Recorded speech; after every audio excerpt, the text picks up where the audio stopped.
ఇజ్రాయేలీలు దేవుని ప్రణాళిక ప్రకారం ఐగుప్తు నుండి కనాను దేశంలోకి ప్రయాణమయ్యారు.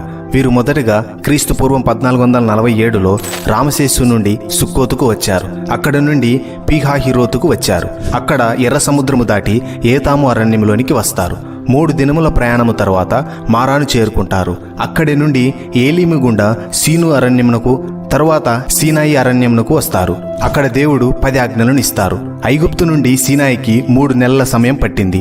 ఈ సీనాయి అరణ్యంలో వారు 2 సంవత్సరములు నివసించారు. తర్వాత అక్కడి నుండి పారాను అరణ్యము, కాదేశు బర్నేయ, ఎసెన్గోబెరు, హోరు, ఎదోము ద్వారా యోర్దాను తీరమున ఉన్న మోయాబు దేశపు మైదానము నుండి నెబో పర్వతమునకు చేరుకుంటారు.